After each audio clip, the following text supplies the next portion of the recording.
भगवान श्री राम अयोध्या के राजा अपने महल में पहुंचने वाले हैं। पूरा भारत राममय हुआ है। हमने 4,77,000 आपके और मेरे पूर्वजों का बलिदान दिया है। बहुत लोगों ने ये मन में आस लेकर चले गए कि भगवान राम का मंदिर बनेगा और हम उसमें भगवान को विग्रह को स्थापित होते हुए देखेंगे। हमने भगवान को टाट में भी देखा है और हम भगवान को ठाट में भी देखने वाले हैं। हम उसको लाइव जुड़कर देखेंगे और अपने आप को ऐसा महसूस कराएंगे कि हम अयोध्या में खड़े होकर, इससे वैसे कोई लाभ नहीं होने वाला। हिंदू एकत्रित होगा। आप देख लेना, जो कटमुल्ले डर की वजह से, जिन्होंने तलवार के डर से, जिनकी माताओं ने सलवार खोल दी थी, इन्होंने सलवार पहन ली थी, वे पुनः जनेऊ और शिखा का वर्ण करेंगे। डर के भय से, जिनको डर लगा मरने से, उन्होंने सलवारें पहन ली है। इकट्ठित हो, एकत्रित हो, संगठित हो और पुनः अपने धर्म की उस स्थापना पर लौटे।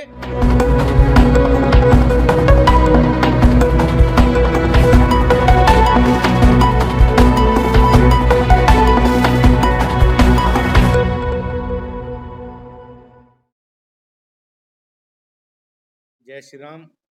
सबसे पहले तो मैं आप सभी पत्रकार बंधुओं को कल से भगवान भास्कर के उत्तरायण होने की शुभकामना देता हूँ।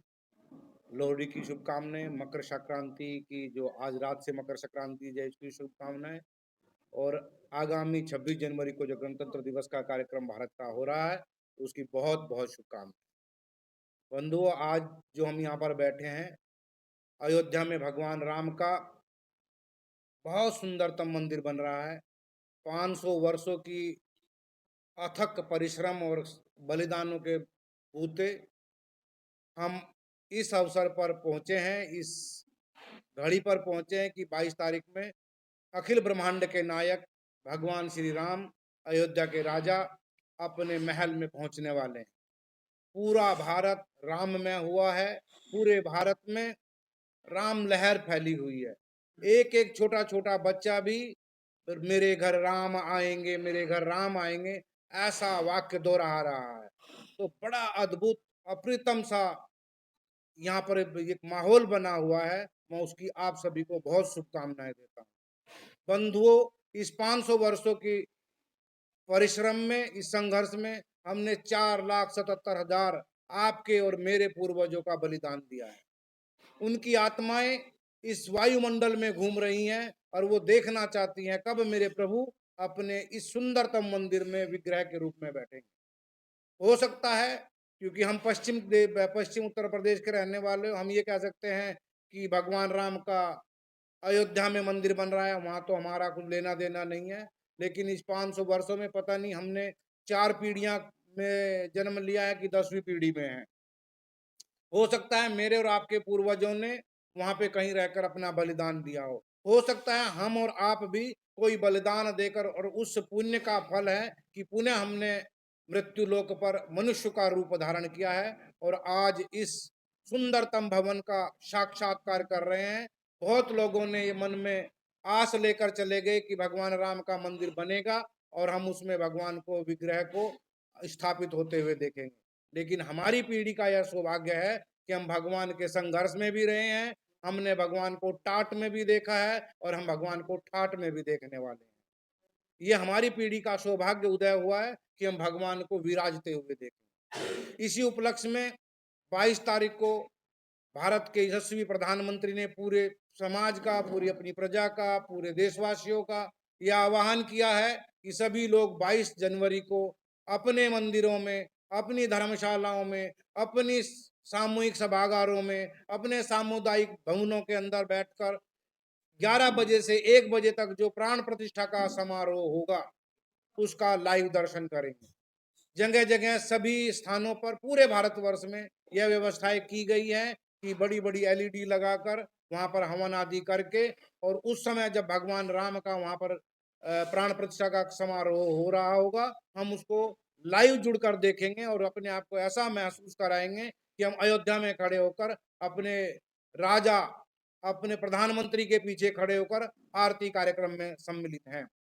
उसी उपलक्ष्य में एक जन चेतना रैली का आयोजन हमारे जो आदर्श सनातन धर्म सेवा समिति है, उसके बैनर के तले यहाँ सेक्टर 62 से लेकर ममूरा गांव तक एक शोभा यात्रा का सुबह सुबह आरंभ किया जाएगा। ये यहाँ से सुबह 10 बजे शुरू हो जाएगी, सुबह 8 बजे शुरू होगी और 11 बजे, 10:30 बजे वहां पर समापन होगा। और बीच बीच में रास्तों में जल प्रसाद का, जलपान का, भंडारों का बहुत जगह आयोजन किया है। मेरे और आप जैसे समाज के कार्यकर्ताओं ने ये दायित्व लिया है कि जो समाज सेवी, जो धर्म प्रेमी सज्जन, जो राम के प्रियजन इस शोभा यात्रा में पद संचलन कर रहे होंगे, उनको जलपान कराएंगे, उनको उनकी सेवा करेंगे, उनको पुष्प वर्षा आदि का कार्यक्रम रहेगा। बहुत विहंगम दृश्य होगा। आप लोग उसका, मैं निवेदन करूंगा, आप उसको जरूर कवर करें और इस प्रसारण को भारत को, पूरे भारत को दिखाएं कि यहाँ पर सेक्टर 62 के ग्रामवासियों ने पूरे नोएडा के सहयोग से इस कार्यक्रम का लाइव, जैसे अयोध्या में हो रहा है उस तरह से हम भी दिखाएंगे कि हमारे मन में भी प्रभु के प्रति उतनी ही आस्था है। इससे समाज में जागरण का संचरण होता है। जब समाज का जागरण होगा, इससे वैसे कोई लाभ नहीं होने वाला, हिंदू एकत्रित होगा। और आप देख लेना, जो कटमुल्ले डर की वजह से, जिन्होंने तलवार के डर से जिनकी माताओं ने सलवार खोल दी थी, जिन्होंने सलवार पहन ली थी, वे पुनः जनेऊ और शिखा का वर्ण करेंगे, पुनः धोतियां पहनेंगे। तो जैसे हिंदू संगठित होगा, ये लोग पुनः बदलकर आप में और हमारे धर्म को ग्रहण करेंगे। क्योंकि ये कठमुल्ले कायर बाप की संतान है, कायर पुरुषों की संतान है, क्योंकि उन्होंने डर के भय से, जिनको डर लगा मरने से, उन्होंने सलवारें पहन ली है। और ये जब इनको डर लगेगा कि हिंदू पुनः एकत्रित हो गया है, हिंदू पूरा संगठित हो गया है, फिर डर की वजह से ये हमारे धर्म का वर्ण करेंगे। मैं आप जैसे वीरों के माध्यम से, आपके कैमरों के माध्यम से, आपकी सरस्वती के माध्यम से, आपकी कलम के माध्यम से समाज का यह आह्वान करता हूं कि इकट्ठित हो, एकत्रित हो, संगठित हो और पुनः अपने धर्म की उस स्थापना पर लौटे जिस तरह से हमारा धर्म, हमारा भारत विश्व गुरु था। जैसे भारत पूर्व में सनातन था, हमेशा सनातन रहेगा और सनातन का कभी अंत नहीं हो सकता।